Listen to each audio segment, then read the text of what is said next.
ये सबसे पहली बात, किसी भी चीज का रास्ता आत्महत्या नहीं है, बिल्कुल भी नहीं है। भारत में सिर्फ साल 2019 में करीब 1,39,000 के करीब लोगों ने अपनी जान ले ली। ये data national crime record bureau का है। युवाओं में आत्महत्या की प्रवृत्ति भी बढ़ रही है, तो इस एपिसोड को ध्यान से सुनें।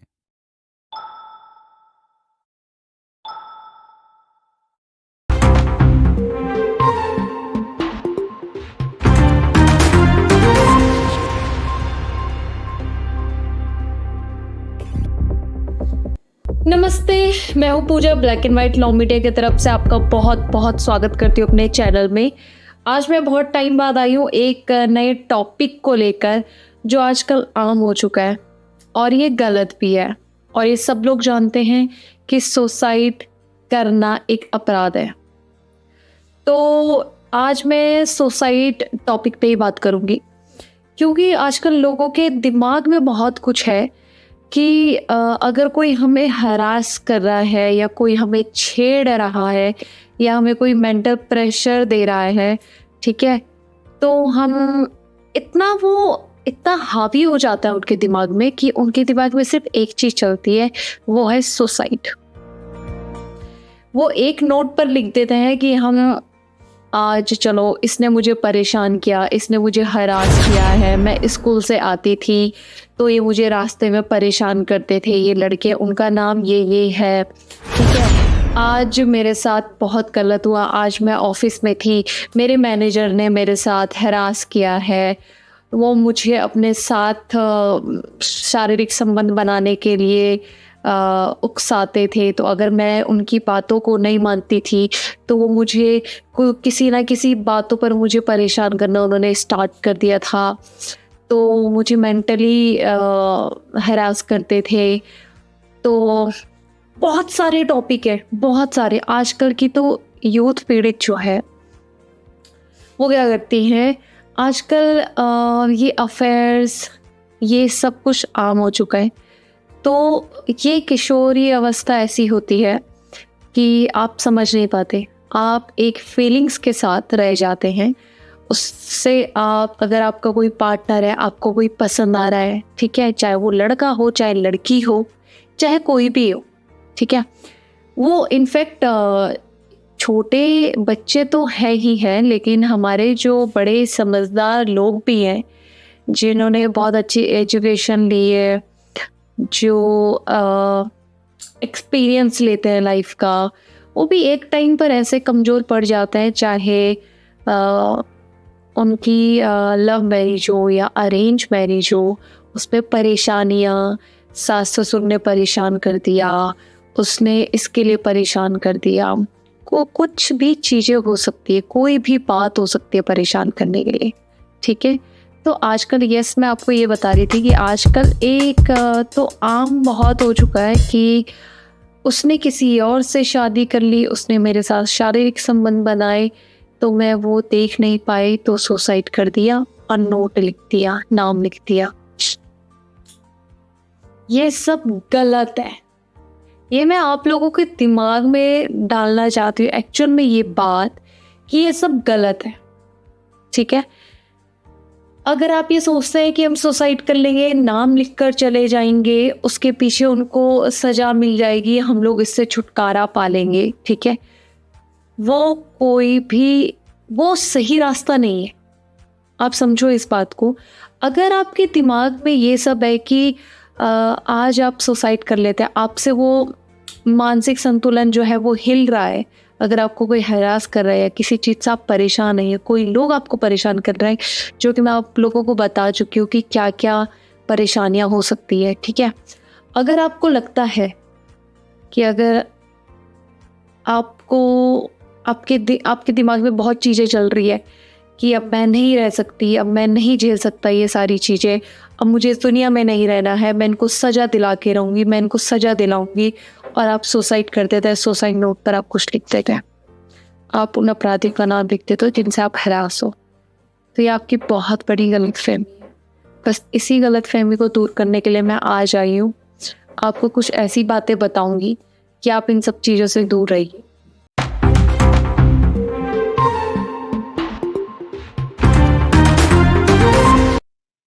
चलिए, मैंने आपको सुसाइड के बारे में तो बता दिया, ठीक है? कैसे-कैसे सुसाइड होता है, छोटी-छोटी परिस्थितियाँ आती हैं, बहुत छोटी-सी बात होती है जो इतनी सी बात को बहुत बड़ा बना देते हैं। आप समझ सकते हैं कि एक जगह, एक मोहल्ले में क्या हुआ था, मैं आपको एक स्टोरी बताती हूँ।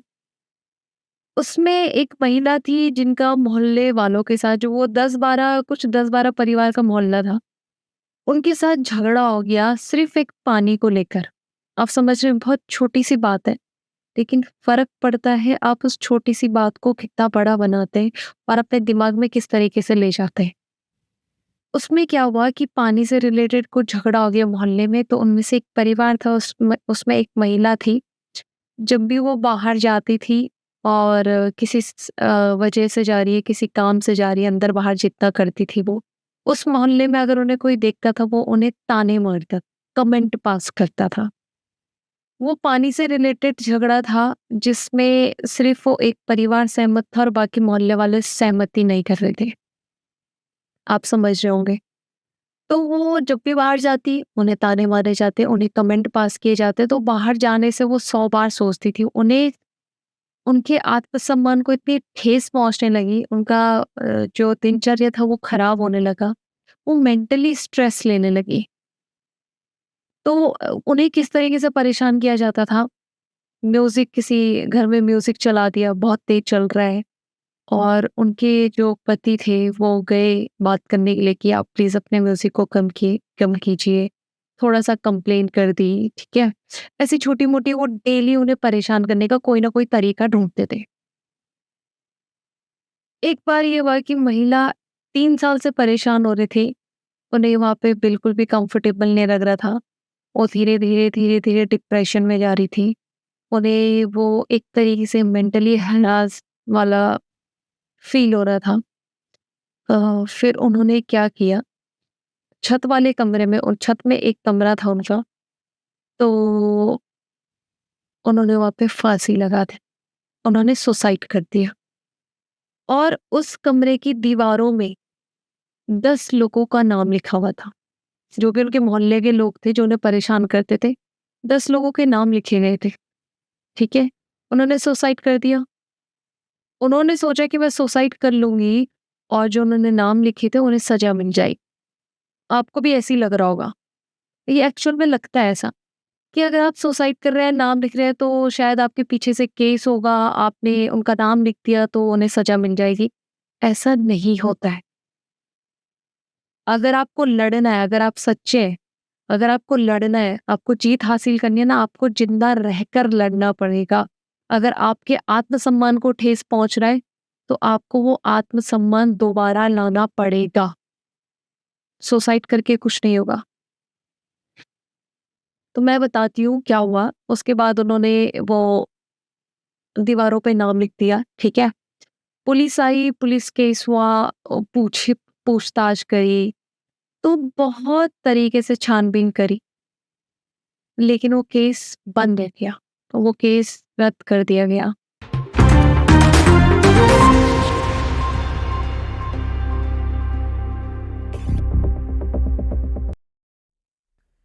तो पता है वो केस रद्द हो गया। आपको पता है क्यों रद्द हुआ? क्योंकि जब पुलिस ने छानबीन करी, पड़ोसियों में पता लगाया, तो वो पड़ोसी तो एक साथ थे, ठीक है? उन्होंने सिर्फ कमेंट पास किया था।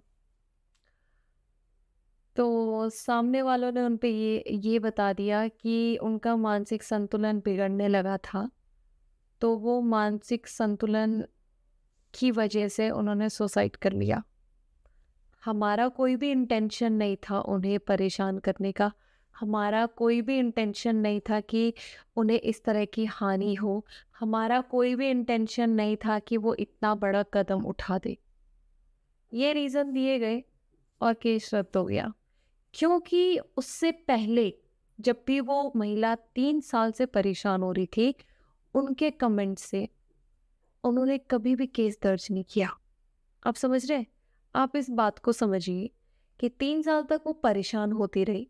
उन्होंने 3 साल बाद एक डे डिसाइड किया, उस टाइम पे उन्होंने सुसाइड कर लिया और 10 लोगों के नाम लिख दिए दीवार पे। तो उनके खिलाफ कोई भी सबूत नहीं मिला। उससे पहले अगर वो 1 या 2 या 3 बार पुलिस में जाकर उनकी हेल्प लेती, कानून से जाकर हेल्प लेती कि ये मुझे कमेंट पास करते हैं, मेरा मानसिक संतुलन बिगड़ रहा है, या ये मेरे को मेंटली हैरेस कर रहे हैं, अगर उनके खिलाफ केस दर्ज होता उन लोगों के खिलाफ, तो शायद ये केस स्ट्रांग हो जाता। उन्होंने उससे पहले कोई भी कंप्लेंट नहीं करी थी, उन्होंने किसी की भी सहायता नहीं ली, इसीलिए वो केस रद्द हो गया। तो इस तरीके से केस को टाल दिया गया कि वो खुद ही खुद उन्होंने मेंटली प्रेशर लिया, उनका मानसिक संतुलन बिगड़ा और उन्होंने सुसाइड कर लिया। क्योंकि जो 10 लोग थे, उनके सुसाइड वाले जो मोहल्ले वाले लोग थे, उन्होंने साफ साफ कह दिया कि इसमें तो हमारी कोई गलती नहीं है, क्योंकि हमें नहीं पता था वो इतनी सी बात के लिए सुसाइड कर ली। आप समझ रहे मैं क्या आप समझ रहे होंगे कि कहाँ पर गलती हुई है। और प्लीज़ अपने माइंड को स्ट्रांग रखिए कि अगर आपको कोई हरास कर रहा है तो आप वहाँ पर बोलो। अपनी जान क्यों लेनी है? इतना बड़ा स्टेप क्यों लेना है? सुसाइड क्यों करना है? आपको सामने वाला परेशान कर रहा है ना, तो आप खड़े रहिए ना सामने।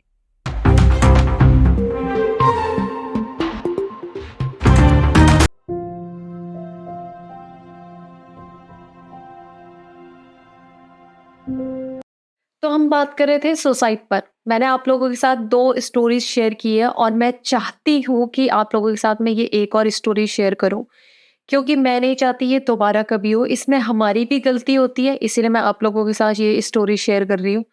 ये स्टोरी है एक 14 वर्षीय लड़के की। तो ये एज ऐसी होती है 14 से 18 साल या 20 साल तक आप बोल सकते हैं। ये एक ऐसी एज होती है जहाँ पर बच्चे को समझ नहीं आता है कि सामने वाला उन्हें समझा रहा है, वो उसको किस तरीके से ले। सही क्या है, गलत क्या है? वो हमेशा गलत की साइड अट्रैक्ट होता है, तो उन्हें समझ में आना चाहिए कि गलत क्या है और सही क्या है। और वो उन्हीं लोगों के साथ शेयर कर सकते हैं जो उनके साथ फ्रेंडली हो, जो उनसे बात करे, जिन पर वो ट्रस्ट करते हो, उन्हीं से वो बातें शेयर कर सकते हैं। तो मैं इसलिए बता रही हूँ क्योंकि आपकी फैमिली में सब जगह होते हैं, फैमिली में होते हैं, पड़ोस में होते हैं, आपके साथ ही होंगे कुछ बच्चे, तो इसलिए मैं आप लोगों के साथ ये बात शेयर कर रही हूँ। तो उन्होंने भी सुसाइड किया था और उनकी एज सिर्फ 14 थी, तो आप समझ सकते हैं उन्होंने कितना सोचा होगा और वो इस परिस्थिति में चले गए।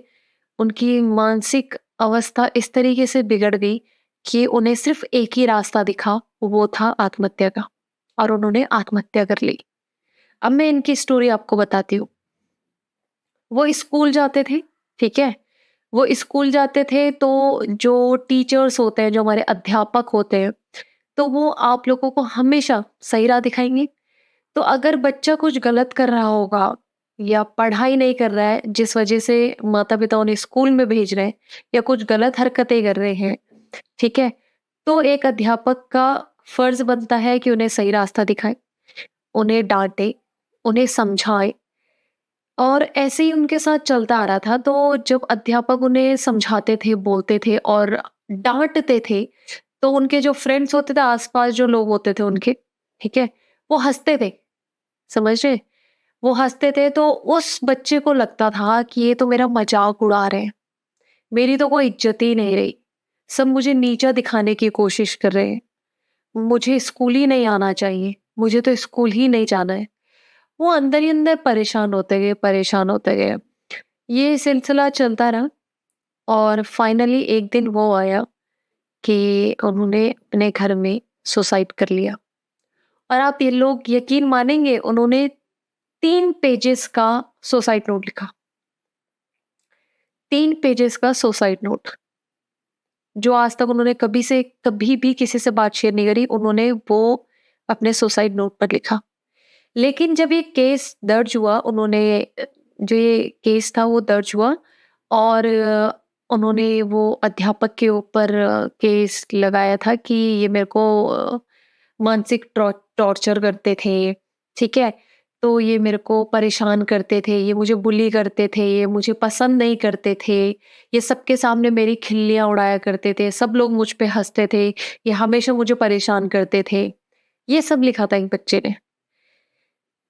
लेकिन जब पुलिस केस हुआ तो इस पे जब रिसर्च हुई तो अध्यापक और सबने यही बोला कि बच्चा कभी-कभी स्कूल नहीं आता था, बंक मारता था और वो होमवर्क कर कर नहीं आता था। तो हमारा फर्ज बनता है बच्चे को समझाना। बच्चे ने उसे किस तरीके से लिया है, ये मैं नहीं जानता। लेकिन मैं उनका भविष्य सुधार रहा था कि वो गलत रास्ते ना जाएँ, वो पढ़ाई पे ध्यान दें, स्कूल बंक ना करें। तो अध्यापक इस तरीके से उन्हें समझाते थे और डाँटते भी थे, ये तो बहुत नेचुरल है, तो उन्हें डाँटते थे। तो उन जो वो बच्चा था उसे समझ नहीं आया, वो नेगेटिव ले गया। अब इस कहानी से हमें ये शिक्षा मिलती है सबसे पहली बात, किसी भी चीज़ का रास्ता आत्महत्या नहीं है, बिल्कुल भी आत्महत्या करके कुछ नहीं होगा। तो जब केस हुआ तो अध्यापक जो थे उनको बरी कर दिया गया। इसके पीछे एक रीज़न है।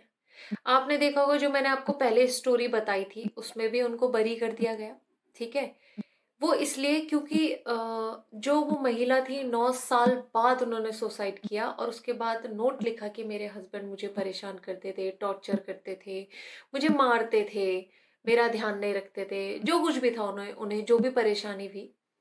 पर 9 साल बाद लेकिन जब तहकीकात की गई, केस दर्ज हुआ, तहकीकात की गई, तो उनके खिलाफ एक भी एक भी सबूत नहीं मिला होगी और आत्महत्या करना किसी भी चीज का समाधान नहीं है।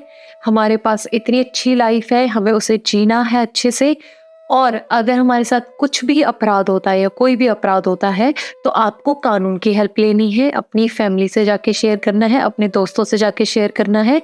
और अगर आपको मदद चाहिए, अगर आपको लगता है कि आप नहीं किसी के साथ शेयर कर सकते हैं, तो आप हमारे black and white law media की साइट पर आ सकते हैं, वहाँ पर चैट कर सकते हैं। आपकी चैट को प्राइवेट रखा जाएगा, उसकी आप चिंता ना करें। और मैं Pooja black and white law media से आज के लिए विदा लेती हूँ। धन्यवाद।